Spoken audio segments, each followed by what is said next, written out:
Bien-aimés, depuis la première séance de notre enseignement, nous sommes focalisés, nous avons commencé par parler sur Abraham.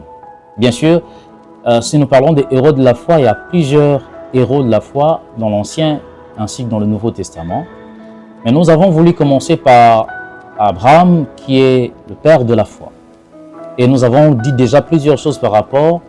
Vous pouvez consulter nos différentes vidéos pour voir ce que nous avons essayé de parler sur lui, quelques vérités que nous avons tirées à ce qui concerne la foi d'Abraham. Alors, aujourd'hui, nous allons dire encore une vérité dans cette vidéo, et prochainement encore, nous allons parler d'une autre vérité que nous tirons dans la vie de foi du père de la foi qui s'appelle Abraham. Alors, bien aimé, pour cette session, nous voulons dire ceci. La foi implique de bâtir les autels.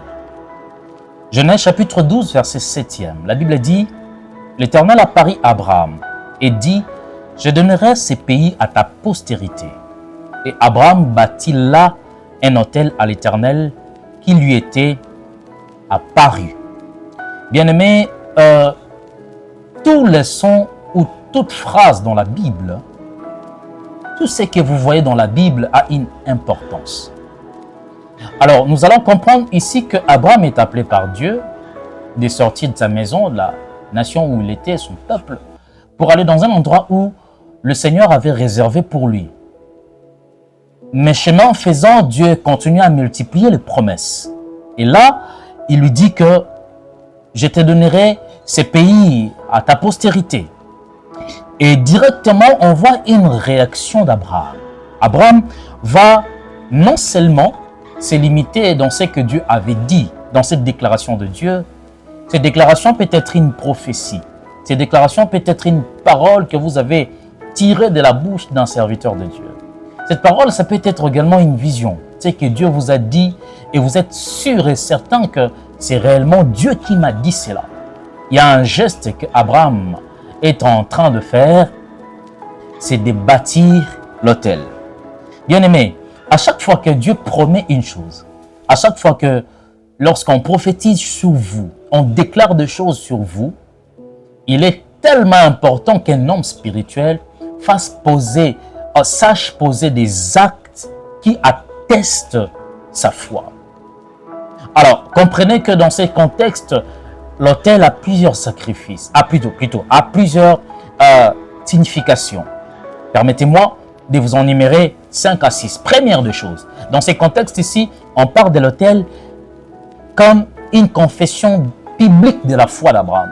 Abraham a cru à cette parole qui lui a été annoncée et il a élaboré, il a érigé un autel. Deuxième signification de l'autel dans cette circonstance, c'est que l'autel sert dans cette circonstance de se rappeler de la promesse de Dieu. C'est un acte que Abraham a fait justement pour se rappeler de ce que Dieu lui avait dit. Troisième signification, on parle de l'autel ici, c'est juste pour rappeler à Dieu ses promesses ou ce qu'il a promis. Bien sûr, justement, ça passe par la prière.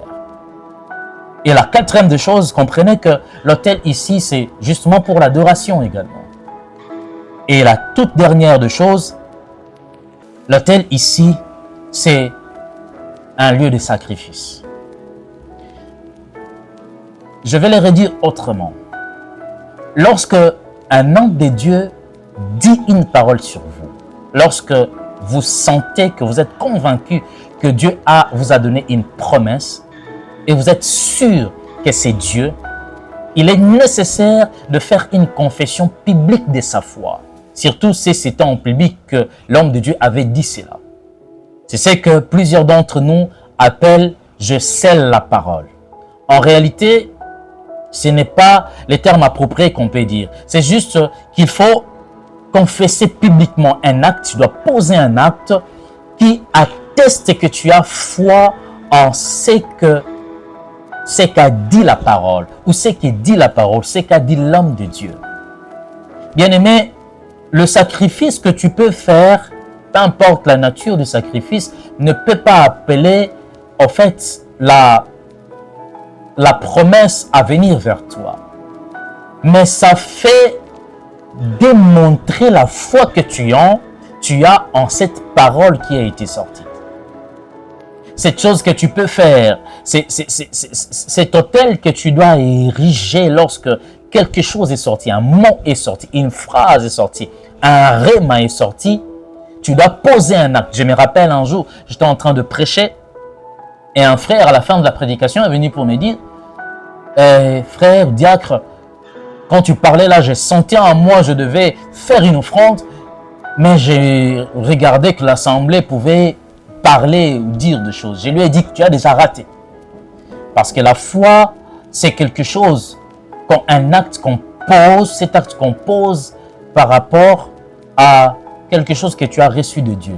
Alors comprenez que de la même manière que nous disons Amen, en acceptant une parole qui a été dite, une parole qui a été sortie par un serviteur auprès d'un serviteur de Dieu, une prophétie, de la même manière que nous devons en fait poser des actes qui attestent notre foi en la parole.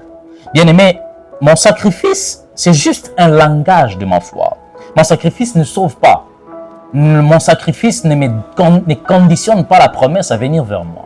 Mais mon sacrifice, c'est juste un langage de ma foi. Bien-aimé, Abraham a érigé plusieurs autels. Plus de 4 autels lorsque Dieu lui est apparu, Dieu lui a promis des choses, Dieu lui a révélé des choses, Dieu a recommencé à promettre des choses. Et c'est comme ça que Abraham était en train de publier sa foi. Je vous demande, bien-aimés, comprenez ça de cette façon-là. Je reprends. Ton sacrifice, ton acte, l'autel que tu ériges, ce n'est pas, ça ne sauve pas. Ça n'attire pas quelque chose. Là, c'est qu'on a promis pour toi, c'est qu'on t'a promis, c'est qu'on a déclaré sur toi vers toi.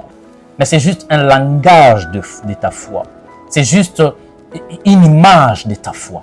C'est juste une façon de reconnaître que tu as foi. On sait que le Seigneur ou l'homme de Dieu a dit sur toi.